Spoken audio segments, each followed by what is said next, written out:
Ya, pesan ibu jangan takut tidak punya teman, ya. Karena kenyamanan itu ada pada diri kita sendiri. Ada pepatah mengatakan bahwa mencari teman itu mudah ketika kita lagi senang, tetapi ingat ketika kita susah tidak ada teman yang mau mendekat dengan kita. Assalamualaikum warahmatullahi wabarakatuh. Hai Smart People, selamat datang kembali di Smart Bercerita.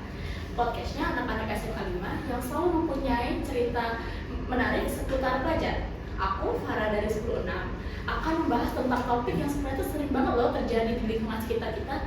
Cuman kayak jarang itu dibahas serius. Ya, kita bakal membahas tentang pertemanan toksik atau lingkungan toksik gitu deh. Nah, di sini untuk obrolan ini aku gak sendirian loh. Aku membawa 2 narasumber. Narasumber pertama ada Dewi. Dia dari 10.6. Dia teman kita loh guys. Hai Farah, hai juga di Smart People. Perkenalkan, aku Dewi dari kelas 10.6. Jujur aku excited banget nih karena kita akan membahas topik yang penting tuh untuk kita bahas bareng-bareng. Nah, asik banget kalau kita ada Dewi nih. Nah, narasumber kedua kita punya beliau adalah salah satu guru bahasa Indonesia. Beliau itu pasti dihormati dan pasti disayangi oleh anak-anak di SMA 5. Beliau adalah Ibu Heriza. Selamat datang Ibu. Iya, selamat datang. Halo, assalamualaikum warahmatullahi wabarakatuh. Terima kasih atas segala podcast hari ini. Dan saya Heriza, guru bahasa Indonesia, dan saya juga menjabat sebagai wali kelas 10.6. Dan saya sangat bangga dan bahagia diajak ngobrol bareng dalam tema hari ini. Dan banyak sekali dari kalian yang mungkin belum menyadari bahwa lingkungan yang sehat dan tidak. Nah, terima kasih Ibu sudah menyempatkan waktunya untuk berada di sini dan ngobrol bersama kami. Nah, aku mulai bertanya ya. Aku mulai dari yang paling dasar dulu deh. Menurut Ibu Heriza dan Dewi ini apa sih yang dimaksud dengan lingkungan toksik atau tentang pertemanan toksik itu? Iya. Kalau kita lihat dari lingkungan toksik tersebut adalah lingkungan yang mana secara tidak langsung itu mempunyai pengaruh buruk terhadap seseorang. Maka dari itu anak-anakku, untuk pengaruh ini bisa dari mental, kemudian emosional dari seseorang tersebut, dan ini bisa juga dampak dari toksik ini bisa fisik dan secara fisik dan verbal. Nah, maka dari itu apabila kalian mengalami hal tersebut, kita harus bisa memberi curhat ya kepada orang yang kita anggap atau yang kita percayai, ya, yang kita percayai. Bisa saja kalau di rumah misalkan ada orang tua, kemudian kalau misalkan di sekolah, di situ kan kita kan punya teman, kemudian ada guru, kemudian juga ada wali kelas kalian yang notabene wali kelas itu adalah merangkul apa yang harus kalian bicarakan, yang posisinya baik negatif maupun positif. Ya, itu silakan kalian ngobrol ke guru, terutama ke BK kalau masalah tersebut tidak bisa kita selesaikan. Dan diingat, di samping BK juga ada kalau tidak selesai ada kesiswaan dan ada kepala sekolah.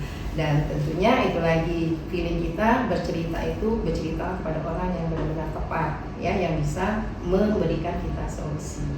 Aku setuju Bu. Kadang kalau di lingkungan pelajar itu biasanya muncul pertemanan yang tidak sportif. Pertemanan yang tidak sportif itu misalnya nih kita punya teman yang ngeremehin, terus nyindir-nyindir terus, yang buat diri kita tuh gak percaya dengan diri kita sendiri. Itu menurutku udah pertemanan yang toksik sih. Benar-benar. Nah, tadi kan pertanyaannya seputar tentang pengertian deh. Nah, kalau misalnya itu kan pasti kan kegiatan negatif dong. Nah, kegiatan negatif itu pasti memiliki dampak dari segi mental ataupun dari segi fisik. Nah, menurut kalian, menurut Ibu Heriza dan Dewi nih, dampak dari segi mental ataupun fisik itu apa sih yang bisa dirasakan oleh orang yang sedang terjebak dalam lingkungan toksik itu? Ya, dampaknya satu, dia merasa minder, kemudian dia merasa tertekan, ya dampaknya. Kemudian dia merasa tidak dihargai. Nah, kalau hal tersebut sudah berdampak pada diri kita, kita harus mengoreksi diri dulu. Kira-kira saya karena sudah terkena mental, artinya saya harus menjaga jarak. Nah, itu ya, menjaga jarak dalam situasi atau lingkungan yang tidak sehat tadi. Bukan berarti kita menjaga jarak tersebut kita memutuskan silaturahim gitu. Ya, padahal tuh nggak semua candaan itu sehat gitu. Terus juga kalau misalnya nih kita lagi kumpul, terus kita udah merasa nggak nyaman tuh, nah itu perlu kita hindari sih pertemanan yang seperti itu. Nah, memang kalian tuh nggak sadar ya, kayak misalnya bercanda, padahal bercanda itu kayak menyakiti hati, tapi itu pasti dibalik dengan kayak kata cuma bercanda kok. Kalau misalnya kita nggak setuju dengan candaan itu, kita malah dibilang baperan nih, berarti itu udah termasuk pertemanan nggak sehat lah ya. Iya. Nah, menurut Ibu Hiliza dan Dewi ini apa sih yang harus dilakukan untuk menghindari pertemanan toksik itu? Oke. Kalau menurut Ibu ya, untuk menghindari pertemanan toksik tersebut itu yang pertama kita harus mengenali diri kita sendiri dulu. Apakah saya sudah benar? Apakah saya termasuk orang yang toksik juga? Karena di sini ya, karena lingkungan yang tidak sehat itu dampaknya itu kepada diri kita sendiri yang menyerang mental ya. Karakter kita mudah emosian, kemudian mudah lelah, kemudian kita tidak mau masuk sekolah, tidak mau bergaul dan sebagainya. Kenapa? Ya itu tadi, karena kita merasa istilahnya kita sudah merasa, oh saya sudah tidak dihargai lagi, saya tidak lagi. Maka dari itu kita harus banyak berbicara atau mengungkapkan kepada orang yang tadi yang Ibu sebutkan tadi. Kita harus bisa berbicara dengan orang yang benar-benar bisa mencari solusi. Bagaimana caranya biar kita dapat mendapatkan lingkungan yang sehat kembali. Betul, kadang kita takut dikira egois atau dan lain-lain gitu. Tapi kalau kita merasa direndahi gitu, ya kita harus menjauhi dari pertemanan itu. Nah, oke. Sebenarnya ini aku boleh nanya nggak sih tentang ini, mungkin agak masuk ke ranah pribadi ya. Nah, menurut Ibu Hiliza kan dulu pasti udah banyak menangani kasus tentang siswa-siswa. Nah, Ibu pernah nggak sih menangani kasus tentang siswa yang mungkin sedang terjebak dalam pertemanan toksik itu? Sejauh Ibu sudah mengajar beberapa ini sering ya kejadian, cuman yang terakhir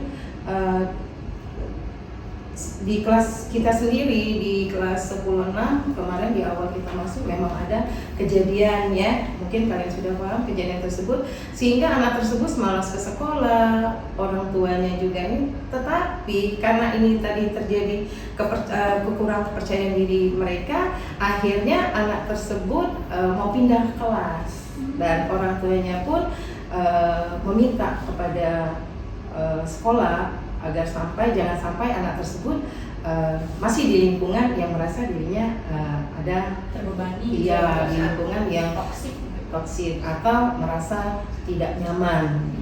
Dan alhamdulillah kalau menurut Ibu itu salah satu atau kesalahpahaman saja, dan sampai sekarang sudah sekolah seperti biasa. Nah, kalau Ibu sendiri yang mengalami toksik tersebut, ya itu tadi, karena ini adalah salah satu diri kita pribadi, kita sadari apakah saya ini sudah terkena mental atau tidak. Dan intinya satu, ketika kita memang tidak merasa diajak berbicara, ya jangan berbicara. Ketika kita tidak diundang, jangan datang, gitu ya. Nah, untuk hal-hal tersebutlah akhirnya terhindar dari toksik tersebut. Jadi kita juga perlu introspeksi diri. Iya. Nggak selama itu mungkin mereka yang salah, benar, juga iya. seharusnya kita Iya, nggak sadar benar. aja kali ya. Nah, kalau menurut Dewi nih, pernah nggak sih, Dewi kan ini kan pasti pertemanan lingkungan kan, masih banyak teman, mungkin pernah nggak sih Dewi tuh merasakan pertemanan toksik itu atau kayak dijauhin teman gitu? Kalau ditanya pernah nggak, ya pasti pernah. Pertemanan yang toksik menurut aku tuh dimana aku nih ingin mencoba hal baru gitu, tapi mereka tuh sering bilang emang kamu bisa ya, itu yang membuat aku kepikiran gitu. Aku selalu berpikir emang aku bisa nggak gitu, tapi alhamdulillahnya aku udah keluar dari lingkungan toksik itu gitu, dengan mempercayai diri aku sendiri, dengan menghargai diri aku sendiri, berpikir bahwa aku bisa kok untuk kedepannya gitu. Benar Dewi, menurut aku kadang teman tuh yang malah membuat kita menjatuhkan juga, membuat kita tuh kayak nggak percaya diri mungkin ya. Nah, dari tadi kan Farah udah nanya kita terus tuh Bu. Sekarang dari pribadi aku gitu, aku mau nanya nih sama Farah. Farah pernah nggak sih mengalami lingkungan yang toksik gitu? Makanya menurut aku ya sekarang ini, kalau menurut pendapat aku nih tentang pertemanan toksik ini ya, kalau aku pernah merasa atau enggak, mungkin enggak ya sampai separah itu sih, mungkin paling kayak cuma kesalahpahaman sedikit atau kayak slack dikit kali, masalah dikit. Cuman kalau aku sih solusi untuk menghindari masalah itu kita diskusikan lagi bareng-bareng bersama dengan kepala dingin agar ya biar permasalahan kesalahpahaman itu selesai. Padahal kayak cuma masalah dikit tuh mungkin bisa melebar gitu karena banyaknya kesalahpahaman. Ini kan kita udah selesai nih ya. Kita mau sebagai penutup nih, aku boleh nggak sih minta pesan dari Ibu Heliza dan Dewi nih untuk teman-teman yang sedang terjebak dalam lingkungan toksik ini? Ya, pesan ibu jangan takut tidak punya teman, ya.